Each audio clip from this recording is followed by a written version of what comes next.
Welcome to Up to the Minute. I'm Todd Duplantis. Glad to have you with us this Tuesday morning, July the 14th of 2020. We've got a great show lined up for you for the next half hour. All your HCC news and information that you need to know for today. But right now we've got a number of guests in the show. But returning along with my co-host Brittany Pacheco, we've got Frank Cooper. Good morning to you both. Hey Todd. Good morning. Good morning, Frank. Good morning, B. How you doing? Good morning, Todd. How you doing today? It is good to see you. And Frank, while you're here, you know what yesterday was? Yes, it was 713 day yesterday. It was, but it was also French Fry Day. Oh, yeah, of course. The video that started it all, the legend of Coop Snow, was invented, I believe, in French Fry Day. That video went viral and got a gazillion views. You know, I have to thank my team for that, man. I was just a small little bit role in that. Everybody else played a role in that to making such a great video. It was a good video, Frank, but yesterday was French Fry Day. I didn't get you a card, so you're going to have to forgive me because I know this was a big day for you. But we've got glad to see you here with us. We're going to talk more with you on social media in a little while. Let's do it. All right. And good morning, Brittany. Good morning, Todd. And yeah, French Fry Day was the kickoff for our social media team making some silly videos. And, you know, it's all from the brilliant mind of Frank. So it's good to have him with us. And we want to remind everyone that they're watching, make sure you go ahead and share this podcast and also subscribe to our YouTube channel. Follow us in all of our social media. We want to build our audience and we appreciate everyone watching the show with us this morning. So Brittany and Frank, stick around if you would. We'll be back with both of you shortly. Will do. We've got a couple of special guests, of course, HCC Police Chief Greg Cunningham. Chief, good to have you with us. Hey, thanks for having me this morning, and coming in a day early, it makes me feel like it's already Wednesday. That's awesome. We're getting through this week one way or another. Chief, stick around. We'll be with you in just a moment. But right now, we've got a special guest, Ervin Hughes Jr., the Executive Vice President of the Level 3 Corporation. Good morning and welcome to the show, Ervin. Hey, good morning, Todd. Thanks for having me. Now, we know that HCC plays a big role in supporting small businesses. And I know you've worked with HCC in the past, and you've got a workshop coming up in the near future that's going to be something that really small businesses will want to tune into to get a leg up, especially during this COVID crisis. Yeah, absolutely. I'm pretty excited about that. And you're absolutely right. My relationship to HCC goes back a way. And so I'm really excited about this workshop that we have coming up on tomorrow, supporting small businesses. And so I'm really excited about our opportunity really to educate small business owners about maybe some strategies that they can implement while they're getting through this period. You know, Irv, as demonstrated across the state of Texas with cases of COVID rising, there's talk of maybe another shutdown. We don't know if that's going to happen, but businesses seem to be, and small business owners could be very nervous because a number of them were forced to close. Now there's a time of uncertainty just when people are getting back on their feet. What advice can you offer businesses that are really facing these very unprecedented times of uncertainty? Yeah, great question. You know, one of the things that we're helping a lot of our clients do is to rethink how they're doing business.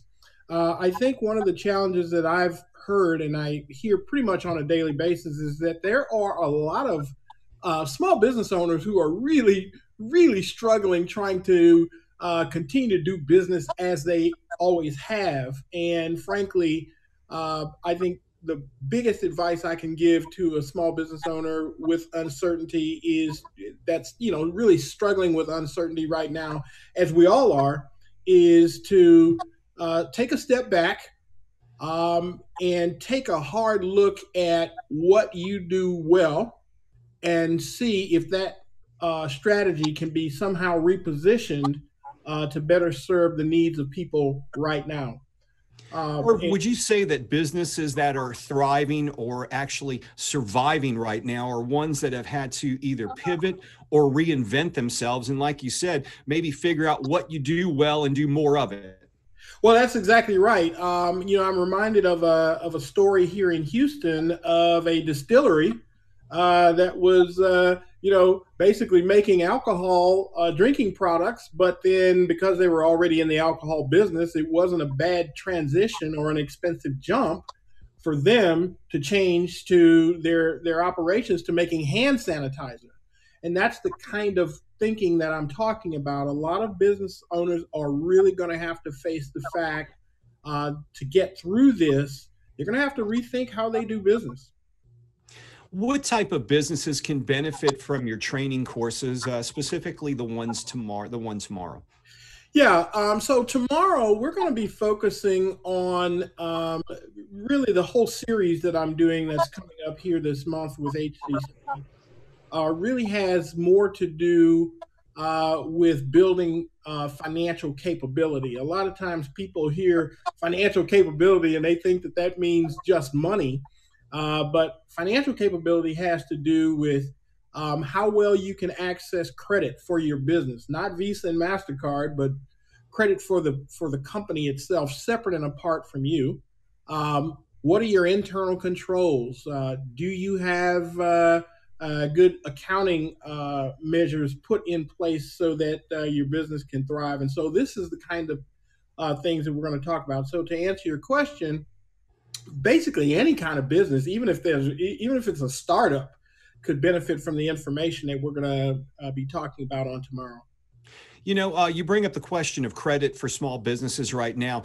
Is it hard for small businesses during this crisis to get a line of credit or to get more credit? Are companies wanting to give businesses a leg up? I mean, there's obviously governmental programs out there, but can a small business owner get the credit right now they need to survive?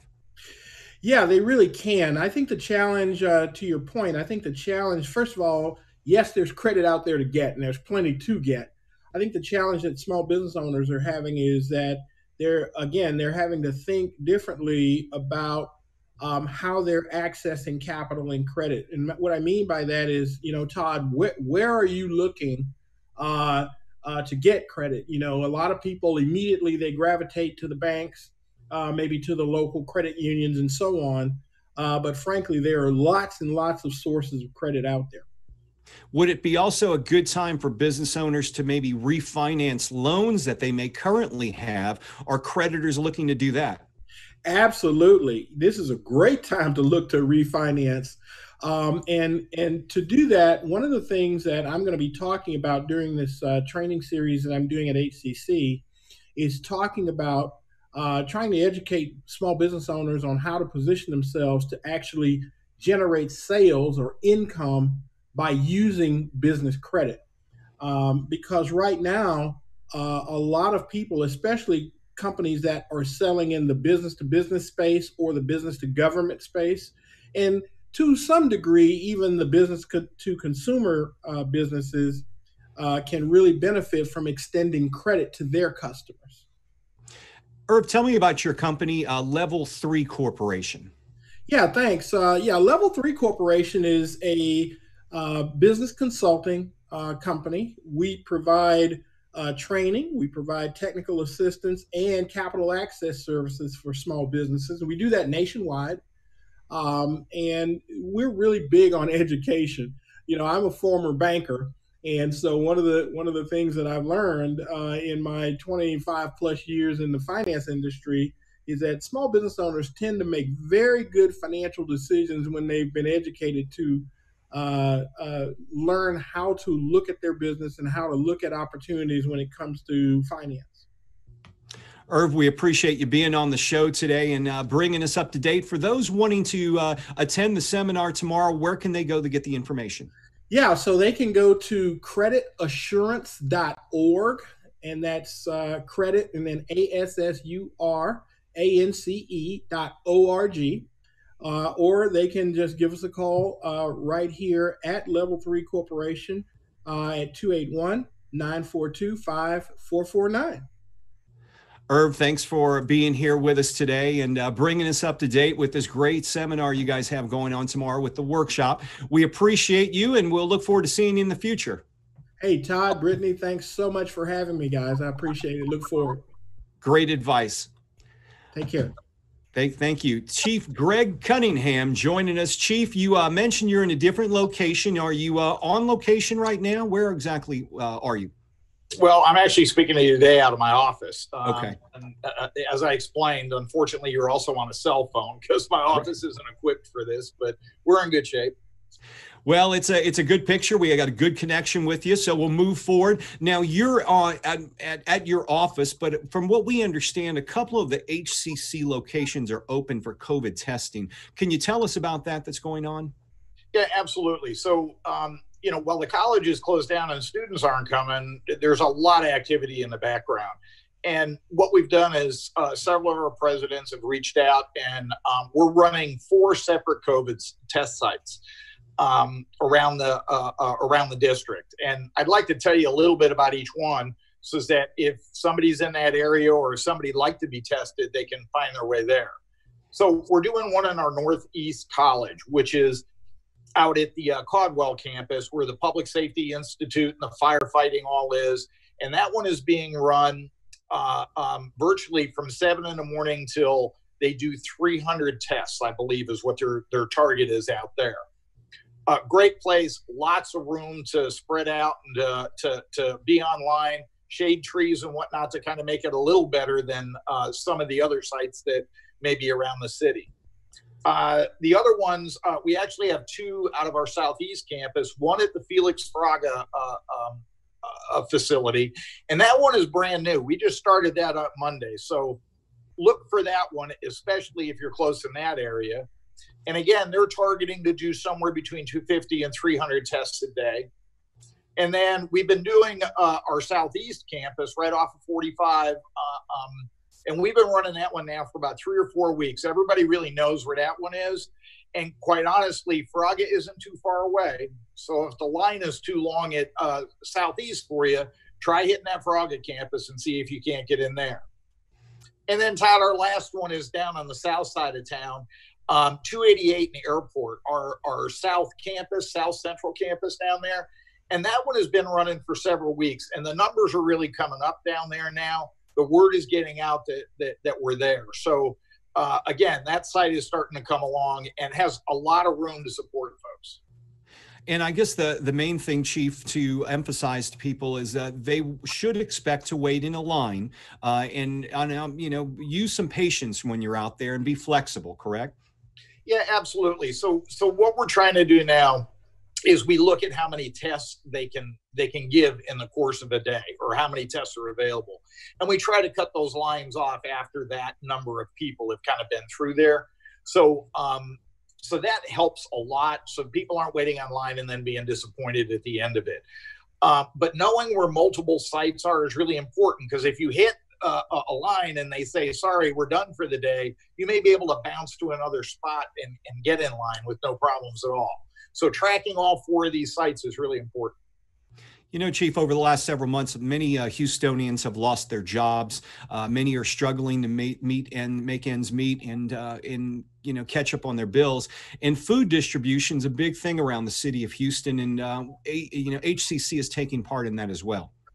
Yeah, we really are. So one of them that is kind of on a regular schedule is out at our Hayes Road campus, which is the Northwest College. And what they're doing is every Friday for the next several weeks, they've partnered up with the YMCA, and they're doing a food distribution out there.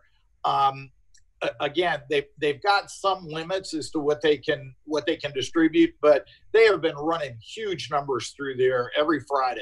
And again, it starts in the morning, right? I think the distribution actually starts about 8 or 9 o'clock in the morning, and then runs until they run out of food. There are some other food distribution events, but they're much more event driven. We've seen a couple out at our Northline campus, and we're trying to organize another one, but dates and times for those we're going to have to get back to you with is that everybody is kind of spot on when it starts to happen. Chief, we talked about this a few weeks ago, but over the 4th of July weekend, the city of Houston had hundreds of emergency personnel, including firefighters, EMS, and also police officers that were either in quarantine or sick of COVID. This is really hitting emergency personnel really hard. And I guess the best solution right now, and what the mayor and the county judge are preaching, is to wear your masks, because it's protecting the people that need to be out there to protect you. Well, and it's not just that, right? So Todd, what I'd like to do is use us as the canary in the mine, right? When you start seeing firefighters and law enforcement going down to this kind of an issue, that is a giant signal to the public that things aren't good out there, right? Wearing a mask is absolutely essential. And the people that say that we're offending their rights and that kind of thing, I mean, we've got to get over that mindset. This is truly about trying to protect the people that you love and the people that you spend time with. Law enforcement has really, really good protocols, and so do the firefighters. And if we're catching it anyway, that's a sign to everybody else in this community that they really need to pay attention to the protocols, wear their masks, make sure they're washing those hands when they come back in from outside, because this thing isn't over yet. And it's starting to get serious enough that, the fire department has had to put apparatus down. I think they've got them all back up now and running. The police departments are really having difficulty trying to meet all of the needs and demands of the community because we have so many people that have gone out. Our college, students and faculty aren't here very much at this stage of the game, right? Just some planning sessions. And I'm beginning to see more and more COVID cases on my staff as well. That's a troubling sign. I mean, the cases are going up around the city of Houston, and it seems like, we may have to all take a step back, but that'll be determined by city and county leaders as to what's going to happen next. One thing that's also troubling, Chief, and you and I have talked about this over the last few months, are the crime statistics, which seem to be headed in the wrong direction, especially with violent crime. It seems to be rampant. You see it in social media. The media reports on it as well, the news media. What's going on there? Well, I think it's several things. And again, you're right, Todd. You and I discussed it a few weeks back that as things began to open up again, all of the gang members and the turf wars would start up. And quite honestly, that's exactly what you're seeing. The problem, unfortunately, is that you're seeing a lot of innocent bystanders hurt by it. And therein is the issue, right? You're out, you're standing on a line because you need to get a service, and some gang fight breaks out. And the next thing you know, I mean, we've seen 8, 9, 10, 11, 12-year-old kids that were just shot, not because they were targets, but because they were in the wrong place at the wrong time. You really need to pay attention when you're out. You need to try to avoid lines. Well, everything is a line today. And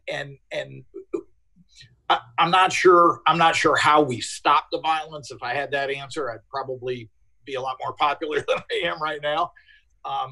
But we've got to get our mindset right.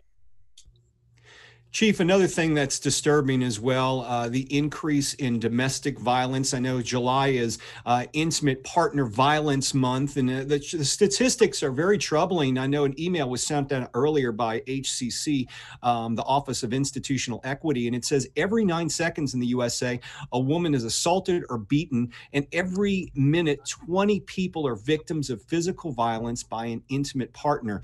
Domestic violence, we've been seeing, is on the rise, and that's very disturbing as well. Is it because people are cooped up together? People are spending a lot more time together? What's going on there from your point of view?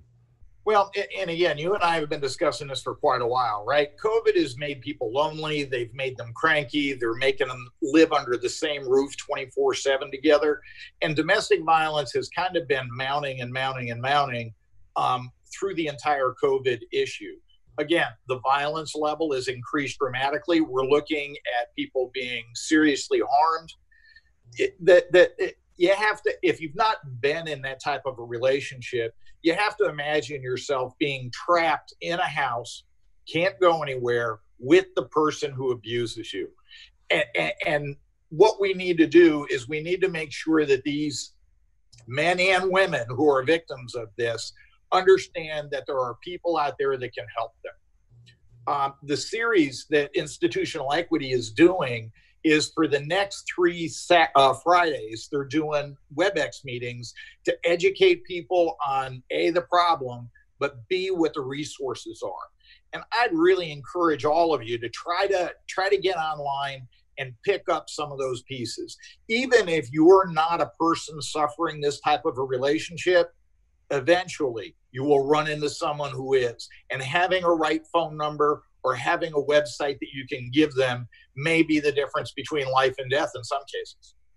And we also want to emphasize, Chief, to all of our students, we're available right now. We're all working online, and so are our counseling services. They're available to all of our students. You can simply go to the hccs.edu website and just click on the top of the page where you see the little magnifying glass, put counseling in there, and that'll take you to our counseling services. They are available for you. And also our employees, our faculty and staff, we have services available to them through our website as well. So even though we're working in a virtual world, Chief, I know that for our community, the HCC community, our services are still available for them. Absolutely. And if push come to shove, please call my dispatch center at 88888 or 713-718-8888. We can help you. We can connect you with the right people. The name of the game here is please don't suffer in silence. Reach out to someone, and help is there and available 24 hours a day, 7 days a week. Chief Greg Cunningham, it's always good to see you today on a Tuesday, a surprise visit. We appreciate you being here.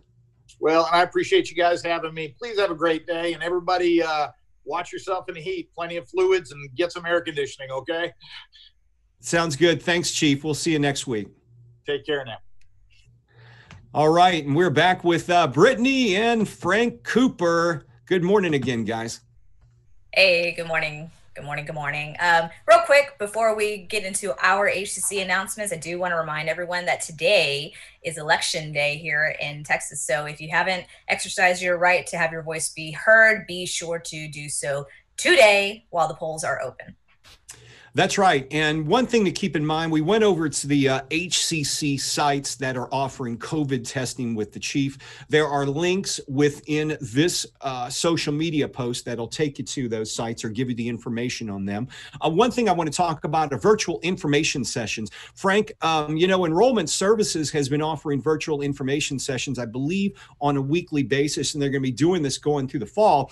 And I think, you can correct me if I'm wrong, if you're going to be a student in the fall, and if you're a new HCC student, you have to attend one of these sessions. Exactly, time. And as you mentioned, it is weekly through August. This week's session is today at noon. Check the website for remaining July sessions, offering help with admissions application, testing, new student orientation, financial aid, choosing a program major of your choice. Register today, hccs.edu/information sessions. And Brittany, international students, still a very big topic. Speaking of the topic, we've got Nithi Savanthanathan, who's going to be, he's the Director of International Student Services. He was on our show yesterday. He's going to be on the topic this week on our student newscast, and they've got virtual town halls to talk about all the questions that a number of our F1 international students have right now. That's correct, Todd. So obviously with the new rule change, it's impacting all of our international students here at HCC as well as across the country. So if anyone is interested in having their voice be heard and ask their questions, you're encouraged to attend this town hall, this virtual town hall meeting that's happening tomorrow, which is Wednesday, July 15th at noon. Topics of discussion are going to include the SEVP updates, maintaining your status, fall enrollment, the HCC pandemic plan, and much, much more. So for information or to RSVP, be sure to email the international office by emailing oiss.international at hccs.edu. We do currently have a flyer on our social media pages about this. So if you missed this broadcast, don't worry. We have that flyer pinned to the top of our Facebook and Twitter pages, and it's also on our Instagram. And Brittany, I know you've been getting a lot of questions in social media about this. Frank, have you been fielding some of those questions as well? Because I know you both look to answer the students when they comment or question in the social media. Absolutely. I know this whole international students news has been very big, has been evolving every day. So for all students, stay tuned to our social media pages. If you have any questions, don't feel free to hit us up. And HCC Foundation scholarship deadline's approaching. If you need money for school in the fall, you have to apply through, or one of the things you can do is, of course, apply for financial aid, but also scholarships. The good thing about scholarships, Brittany, and you know this, you don't have to pay them back. No, you don't. So the way that this works, Todd, is that if you are awarded an HCC scholarship, that will pay for your tuition and books first. If you are awarded financial aid and the scholarship doesn't cover the whole amount that's owed, then it goes to your grants and then so on and so forth. But as a former scholarship recipient, I can't tell you how much of an impact this made on my life. It made the difference between going to college and going to the military. So if any of you are interested in looking for tuition assistance, be sure to apply today before the August 31st deadline at hccsfoundation.org/scholarships. Our talent engagement is still having virtual coffee breaks. I know Brittany and I had a chance to jump in on one of those. That was a lot of fun with Janet May. And I think, Frank, they've got a couple more coming up, one on the 14th and one on the 16th. That's correct. Dr. Kathleen, who is the COO HCC Northwest representative, also Carlsman Martinez as well, will be speaking today at 11, just in a few minutes. And then also July 16th, Darren Baskin, who is an HCC Inclusion Fellow, will be speaking on that day. So grab a cup of coffee and join Janet May and her guests to learn how to adapt to remote work and get answers from frequently asked questions. And you need to check your emails to register for these. I know Talent Engagement sends out emails on a weekly basis with information on registering, but they always have a pretty good crowd and they do answer questions on those. We've still got a big initiative going on, Brittany, but this initiative is to help train people to find jobs. It's called jobsnowhouston.org. That's correct. So it's fast tracking your way through the classroom to get that new career. Many people, of course, have lost their jobs due to this pandemic. And what we're trying to do is to retrain and retool Houston's workforce to fill the 200,000 of the 1.5 million Houston jobs lost here. So if you're interested in healthcare, logistics, manufacturing, IT, construction, and more, be sure to head over to jobsnowhouston.org for information, again, on fast track training. See, I'm speaking too fast. I can't even spit this out. Slow it down. Fast track training to get your foot into a new career. And if you know someone who's lost their job, or maybe they're looking to get a new job or get into a better career, if they're on unemployment right now, sometimes there's some funding available that'll help pay for your college through the Texas Workforce Commission. Those are all things that are available, but you have to refer them to this website, jobsnowhouston.org.